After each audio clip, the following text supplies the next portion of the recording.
अस्सलाम वालेकुम dear students, कैसे हैं आप लोग। My name is Hina Shaukat and I am your class 9th chemistry teacher. और आज के इस लेक्चर में हमें डिस्कशन करनी है related to the difference between Rutherford's atomic theory and Bohr's atomic theory. और साथ ही साथ इस लेक्चर में हम डिस्कस करेंगे एक important do you know from your book, जो कि है related to quantum theory, and we will discuss some questions from test yourself number 2.2 as well. So students, जल्दी से लेते हैं एक क्विक रिकैप। हमने हमारे प्रीवियस लेक्चर्स में स्टार्ट किया हुआ है हमारा chapter number 2 which is structure of atoms, and so far we are done with the discussion of its introduction, and then we started at topic 2.1 which was theories and experiments related to the atomic structure। और उसमें हमने discuss की है J Thomson की theory and John Dalton की theory, and then we started off with our topic discovery of electrons or discovery of cathode rays, then we studied discovery of protons and then discovery of neutrons.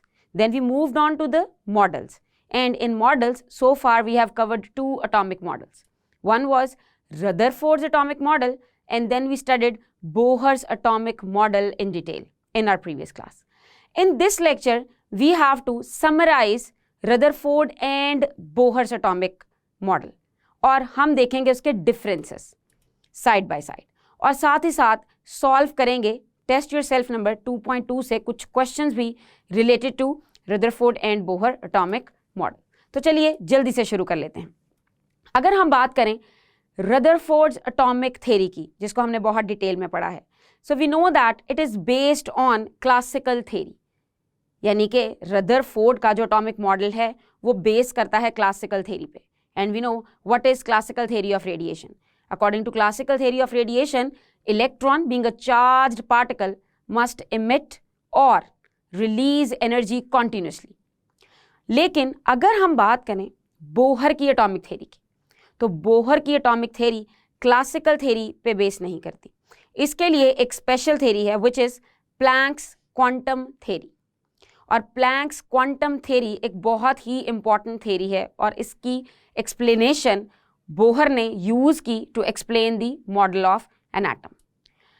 इस theory के according atoms they are not releasing continuous energy. Atom के electron despite of having negative charge वो continuous energy release नहीं करते, because according to Max Planck quantum theory energy release होती है packets की form में, और उन पैकेट्स को कहा जाता है क्वांटा। क्वांटा प्लूरल है क्वांटम की। सो इस तरह ये 2 थ्योरीज अलग अलग साइंटिस्ट ने एक्सप्लेन की, और इसमें से जो ज़्यादा वैलिड एक्सप्लेनेशन प्रोवाइड करती है एटॉमिक स्ट्रक्चर की वो है मैक्स प्लैंक की क्वांटम थ्योरी। अगर अगले डिफरेंस की बात करें in Rutherford and Bohr atomic model, तो वो है इलेक्ट्रॉन्स के रिवॉल्व करने का। अगर हम रदरफोर्ड की बात करें तो according to Rutherford's atomic theory electrons revolve around the nucleus, that's it. उसने फर्दर कोई एक्सप्लेनेशन प्रोवाइड नहीं की। मगर इन बोहर्स एटॉमिक थ्योरी हम ये देखते हैं कि according to Bohr electrons revolve around the nucleus but in their fixed orbits, और उन ऑर्बिट्स की एनर्जी भी होगी फिक्स्ड। अब रदरफोर्ड की थ्योरी में there was no concept of orbit, हमने कहीं पे भी ऑर्बिट का वर्ड नहीं पढ़ा। उसका मॉडल प्लैनेटरी मॉडल ज़रूर था, लेकिन उसमें उसने ऑर्बिट का कोई कॉन्सेप्ट नहीं दिया।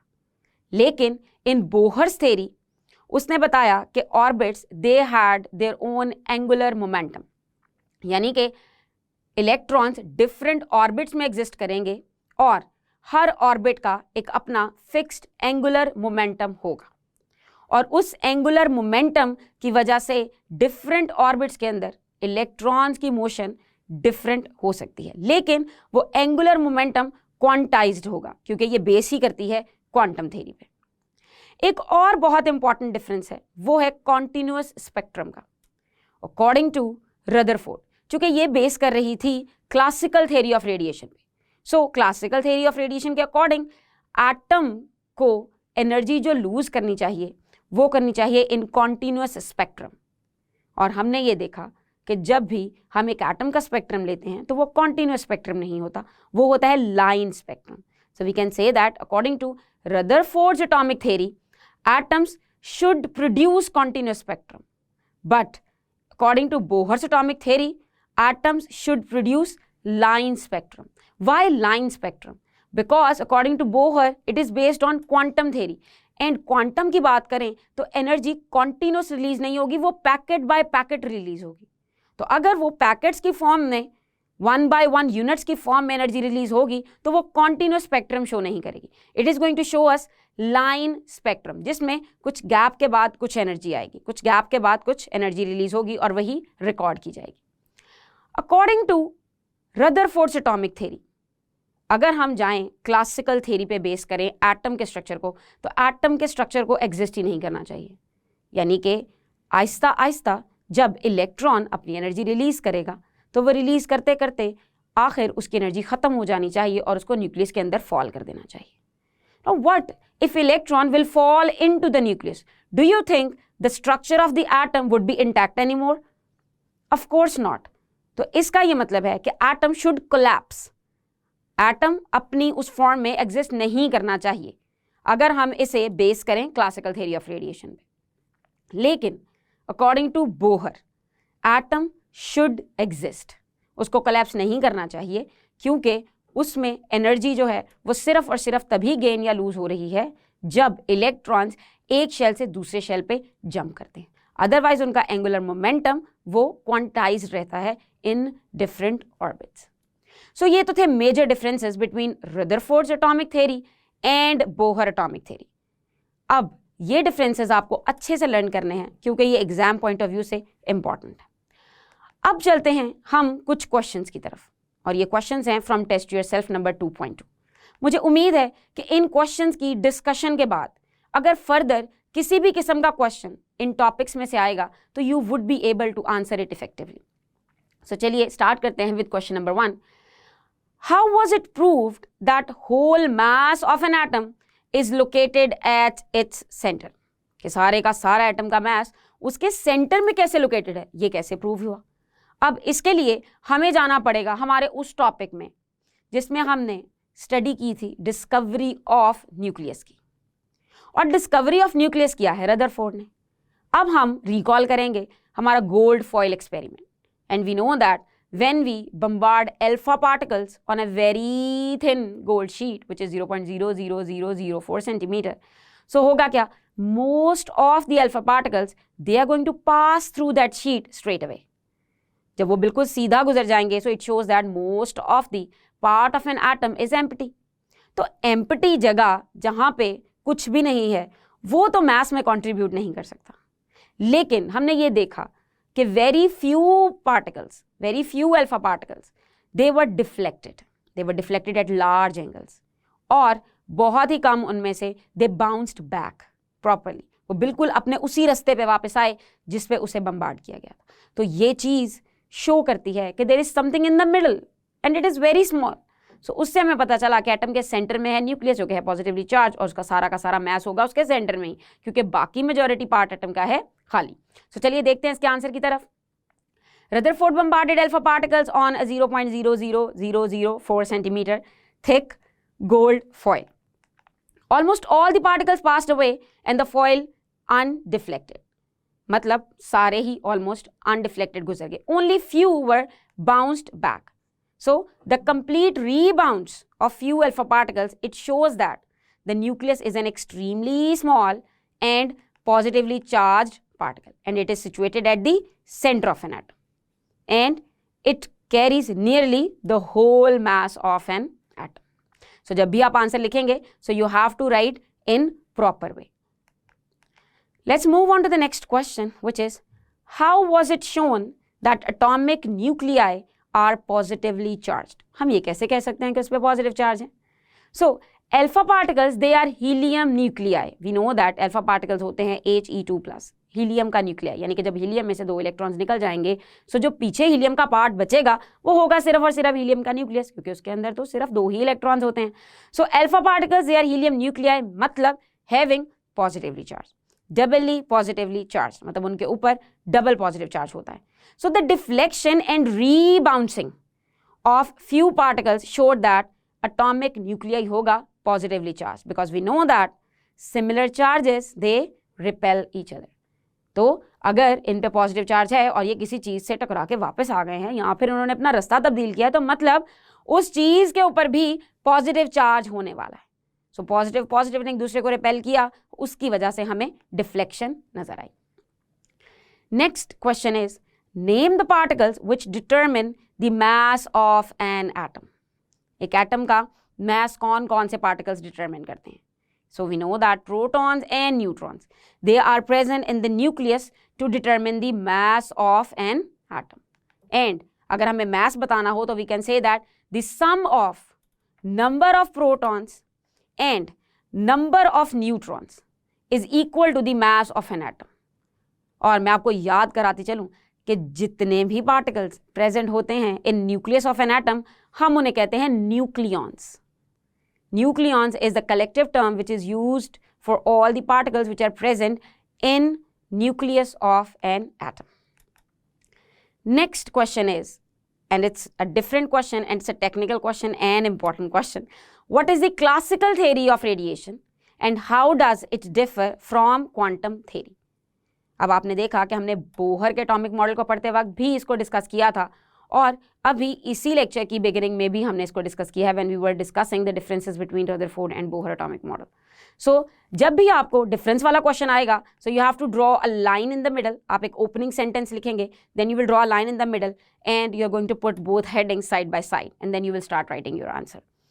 सो you can start your phrase with the differences between classical and quantum theory of radiation is as follows. अगर आप ज़्यादा डिफरेंस लिख रहे हैं तो आप आर का वर्ड यूज़ करेंगे, एक डिफरेंस लिखना है तो आप इस का वर्ड यूज़ करेंगे। So the difference is according to the classical theory of radiation, electrons being negatively charged particles, they should release or emit energy continuously and they should ultimately fall into the nucleus. उन्हें nucleus में गिर जाना चाहिए। And अगर हम देखें quantum theory of radiation की तरफ, so according to quantum theory of radiation, energy is not emitted or absorbed continuously.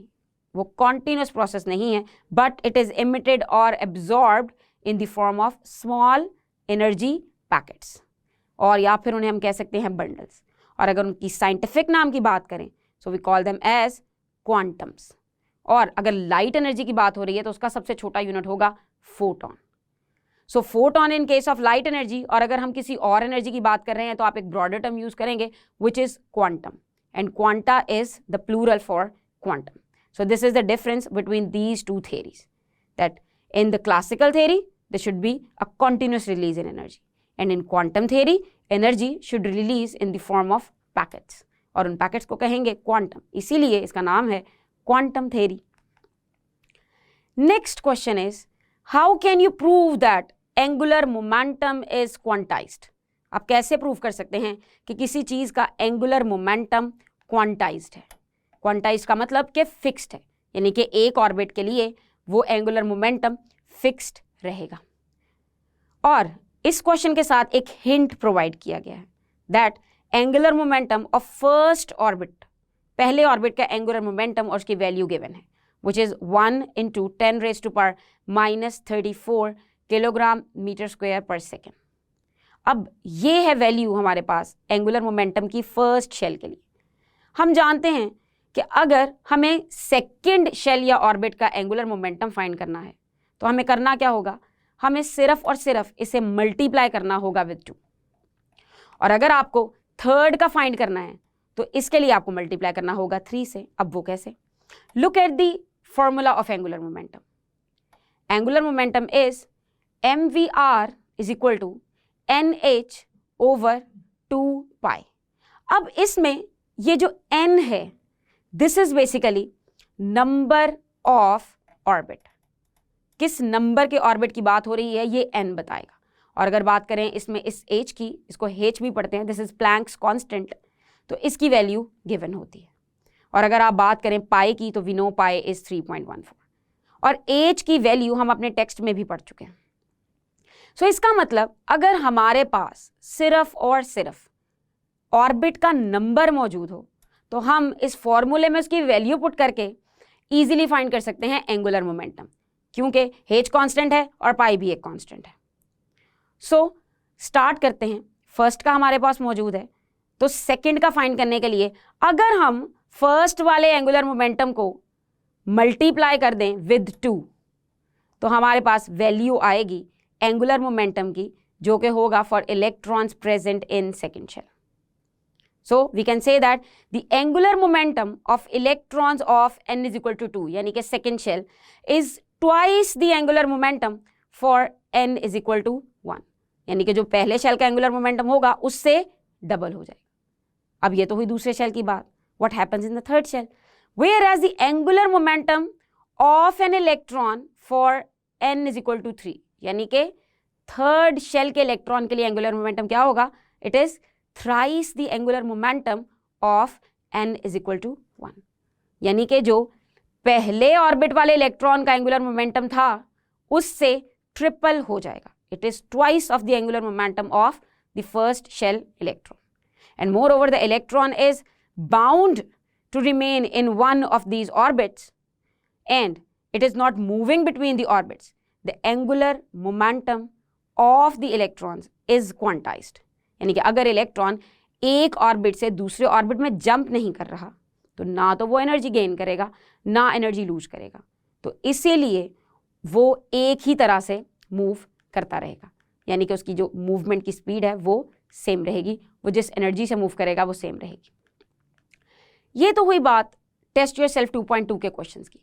साथ ही साथ हमारी इस बुक में एक इन्फॉर्मेशन गिवन है which is related to the Max Planck's quantum theory, और उसमें हमें बताया गया है कि what is quantum. So basically quantum means fixed energy. Word quantum आएगा तो आपको उसका मतलब लेना है कि यहाँ पे फिक्स्ड एनर्जी की बात हो रही है. और अगर इसकी डेफिनेशन की बात करें so it is the smallest amount of energy that can be emitted और एब्जॉर्ब्ड एज इलेक्ट्रोमैग्नेटिक रेडिएशन. अगर हम इलेक्ट्रोमैग्नेटिक रेडिएशन की बात करें तो उसका जो सबसे छोटा यूनिट है, the smallest packet of energy, वो होगा क्वांटम. और अगर आप ज़्यादा पैकेट्स की बात कर रहे हैं तो वो होगी quanta. So quanta is the word which is plural of the word quantum. अब ये थ्योरी इतनी पॉपुलर थ्योरी थी और ये इतनी न्यू डिस्कवरी थी साइंस में कि in 1918 Nobel prize in physics was awarded to the German physicist Max Planck. He was a German physics और उसे इसी काम करने पे नोबेल प्राइज अवार्ड किया गया था क्योंकि उसने क्वांटम थ्योरी पे काम किया था. क्वांटम थ्योरी पे काम होने से पहले यही चीज़ थी कि everything is following the classical theory of radiation.